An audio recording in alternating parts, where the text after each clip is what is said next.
Hey everyone, welcome in. Today I'm going to be showing you step by step my easy method for growing some delicious pea microgreens at your house. Whether you're on a budget, you're strapped for time, or have no growing experience, I got you covered. So let's get right into it. At the moment I'm growing speckled pea, but any pea variety you have should work just fine.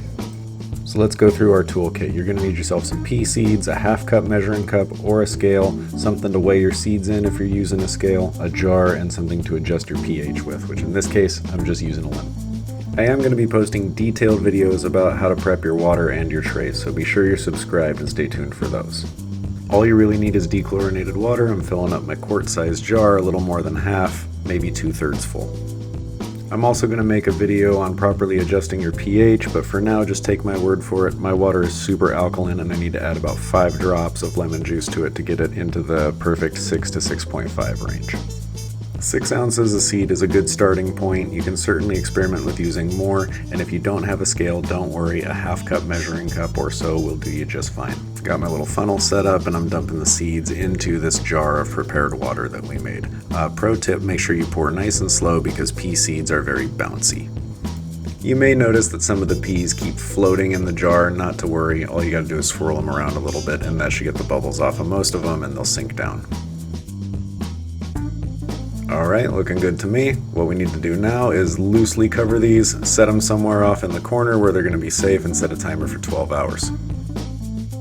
After about 6 hours or so, you'll want to go check on them. You should see that they're swelling up, they're taking up a lot of that water. Give them a quick little swirl if you want, make sure everybody's doing alright in there, and there we go. Let them sit for another 6 hours.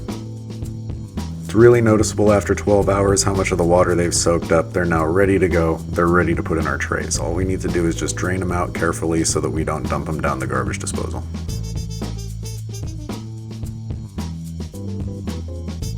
So here we've got a standard 10 by 20 inch or a 10-20 tray without holes. This is going to be our flood tray where all the water goes. A 900 mLs conditioned water, dechlorinated, proper pH. Notice I'm pouring it in nice and slow so I don't make a mess. And yeah, it's not perfectly level, but don't worry about that. If you have a level station, awesome. If you don't sweat it. Now we add our 10 by 20 tray with holes and we add our soil on top of that. So we're going to add in 3,000 mLs total of the soil of your choice. I happen to use Roots organic soil because it's easily available in my area.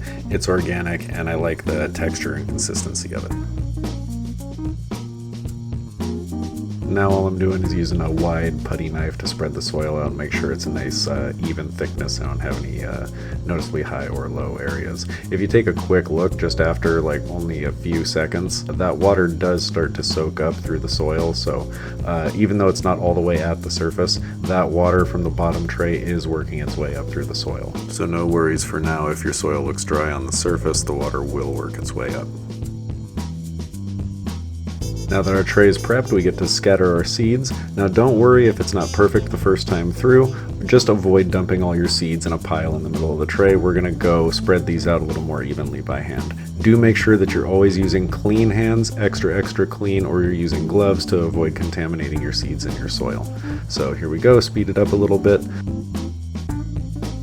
In a perfect world, you'll have a layer 1 seed thick, all of them in contact with the soil, none of them overlapping, and then you're good to go.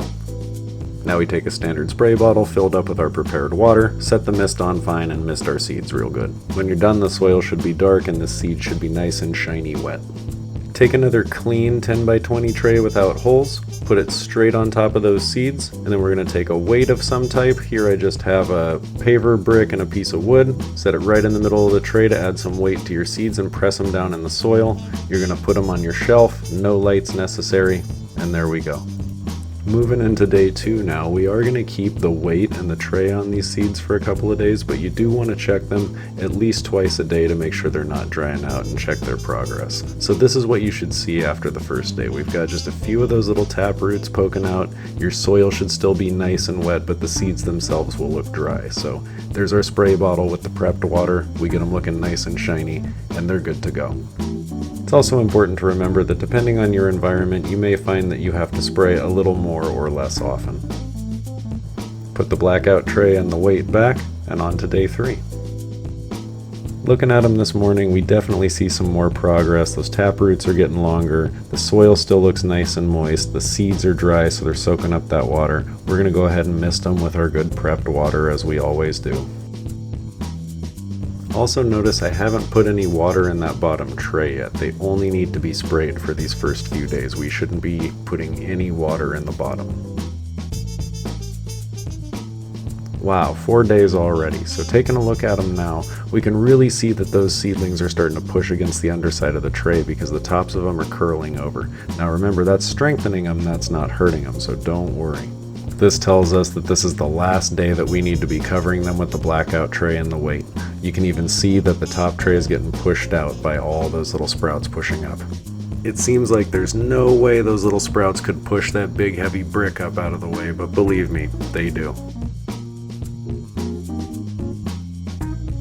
Here we are first thing in the morning, day 5, and we are taking this tray and weight off for good because these things need some light. This is just a single 19 watt LED grow light that you can buy at Home Depot. It'll light up your 10 by 20 tray real nice.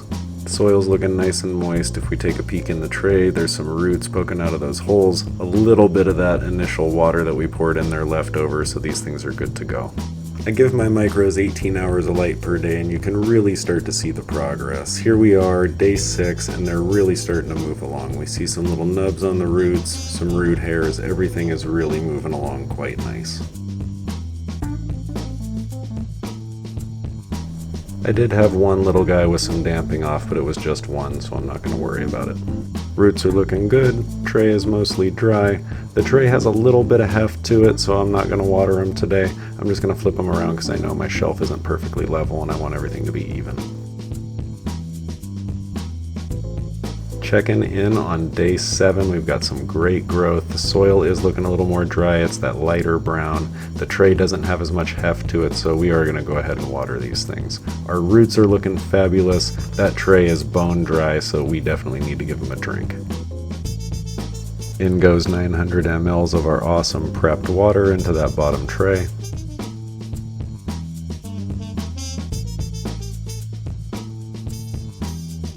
We'll just go ahead and set the rest of our trays down in there and we're good to go. We just watered our microgreens. I go ahead and flip these around because I know, again, my shelves aren't level and I don't want one side to get too wet and the other side to dry out.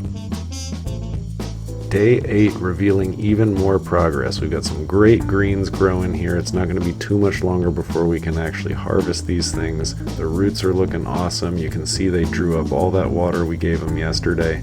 The tray is nice and hefty, so they are squared away for today. We're just going to let them chill.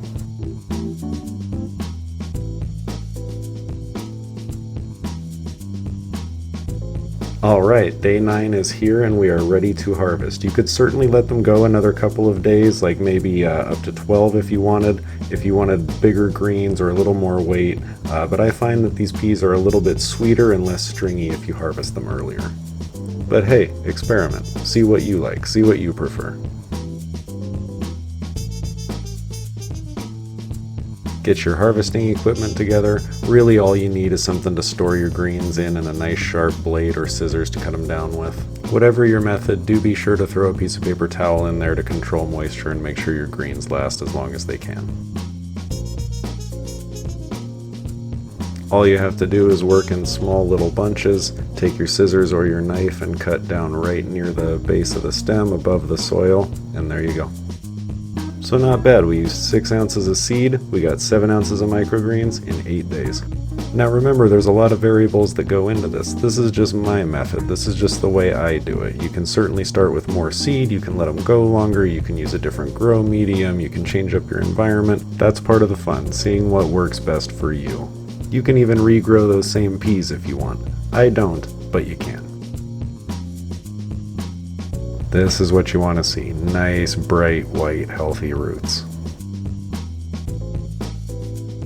Thank you so much for watching, everybody. I really hope you enjoyed this video.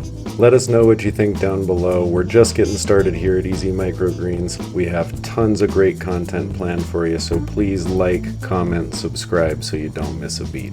We'll see you next time.